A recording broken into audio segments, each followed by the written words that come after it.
Assalomu alaykum hurmatli obunachilar, bizlarni kuzatib borayotganlar. Bugungi obzorimizda 3 sotix yer uchastkasiga ega bo'lgan uy-joy. Binoning umumiy kvadraturasi 350 kvadrat, xonalarning soni 7 ta. Hovliga kirish uchun alohida avtomat darvoza va alohida eshik o'rnatilgan. Darvoza orqali hovliga kirganimizda navesi tagida bitta mashina sig'adiganlik joy ajratilgan va kichikroq navesi tagida yozgi oshxona joylashgan. Bu joyda eshik orqali hovliga kirganimizda chap taraf va o'ng tarafimizda zelyoniy zona uchun joylari ajratilgan va hovli qismi uchun hojatxona va kotelniy joylashgan. Demak, shunaqa chiroyli fasad ko'rinishiga ega bo'lgan, mustahkam qurilgan uy joylashgan manzili Do'rmoq. Bu joyda hovli qismi uchun hojatxona bor va uni oldida kotelniy joylashgan.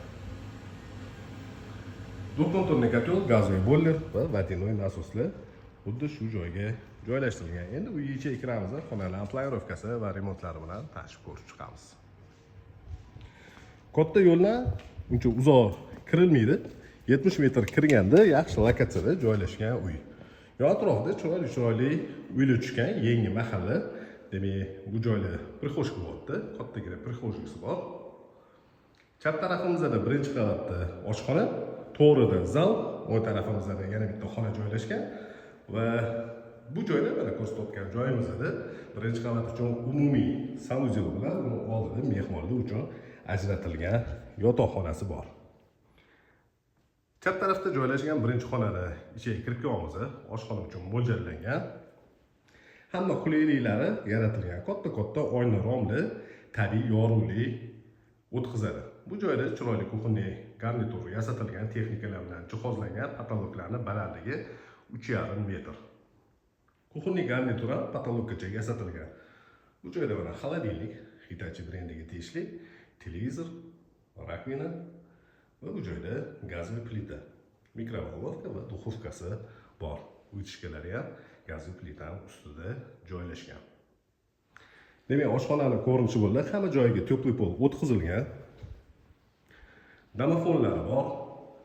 O'ng tarafda yana bitta xona joylashgan. Prixoshka orqali uyga kirdik va o'ng tarafdagi xonani ko'rsatamiz.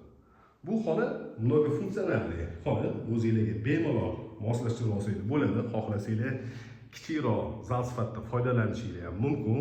Yig'inlar, to'ylar qilganingizda erkaklar, ayollar alohida o'tkazish uchun, demak, kichikroq zal yoki bo'lmasam oilada odam soni ko'proq bo'ladigan bo'lsa, bu xonani spalniy sifatida foydalanishingiz ham bo'ladi.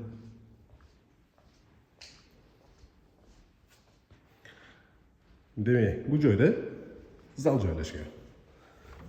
Kattagina zal tushgan.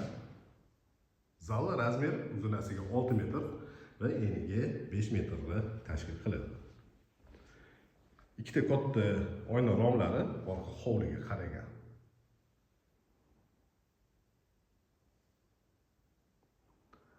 Ortiqcha bezaklar berilmagan. Demak, bu joyda konditsionerli patrubkalari o'rnatilgan. Medniy patrubkalar tushgan. Bemalol konditsionerni fenini qo'yadigan bo'lsangiz, orqa tarafiga kompressorni o'rnatib olasizlar. Bu joyni ikkinchi qavatga ko'tarilamiz. Hozir video davomida zinani tegini shunaqa chiroyli holatga keltirib qo'yishgan. Qo'shni devorlar 2 metr tashlab imorat ko'tarilgan. Orqa hovlini ham ko'rsataman. Kichikroq orqa hovlisi bor.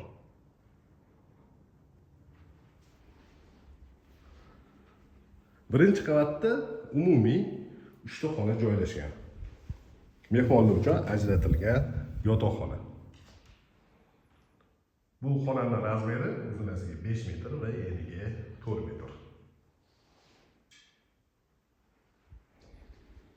Birinchi qavatda joylashgan umumiy sanuzelli ko'rinish.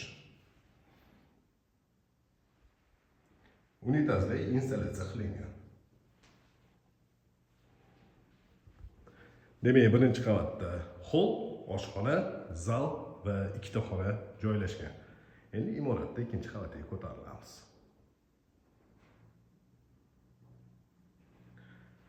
Zinalarni razmeriga keladigan bo'lsa, 1 m 20 cm zina, balandligi 15, stupenkasi 30. Zinalarning tagiga podsvetka qilingan, datchik движения o'rnatilgan. Qadam bosishinglar bilan podsvetkalari yonadi. Ikkita plashatka qilingan, ikkinchi qavatga ko'tarilish uchun qulaylik. Ikkinchi qavatga ko'tarildik. Ikkinchi qavatda umumiy 4 ta xona va bitta katta hol qismi bor. Hol qismini ko'rinishi va holdan balkonga chiqiladi. Ikkinchi qavatga ko'tarilganimizda o'ng tarafimizda ikkita xona va chap tarafimizda yana ikkita xona joylashgan.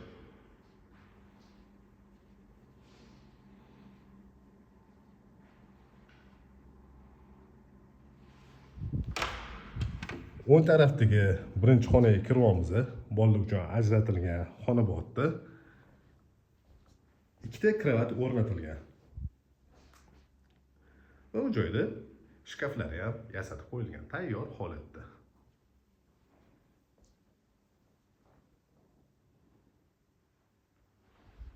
Bu xonaning razmeri 5 ga 5. Ota-onalar uchun ajratilgan yotoqxonaning ichiga kirib ko'ramiz. Yotoqxona uchun ajratilgan xonaning razmeri 5 ga 4. Va bundan tashqari garderob uchun ajratilgan xonasi bor. Shunaqa garderobni yasatilgan shkaf polkalari bilan. Va uni oldida shu xonaga tegishli bo'lgan sanuzel joylashgan.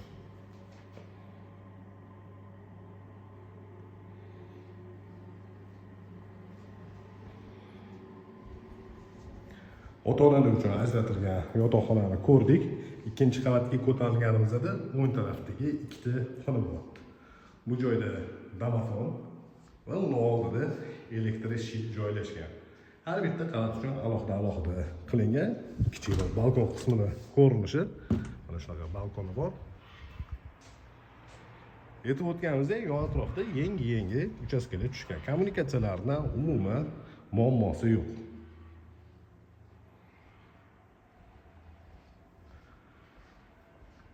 Bu joyda yana bitta xona, razmeri 5 ga 5. Ahamiyat berayotgan bo'lsangiz, bu xonada ham katta oyna romli joylashtirilgan. Tabiiy yorug'lik yaxshi tushishi uchun. Ikkinchi qavatda joylashgan 4-xona. Razmeri 5 ga 4. Va bu joyda ikkinchi qavat uchun umumiy sanuzel joylashgan.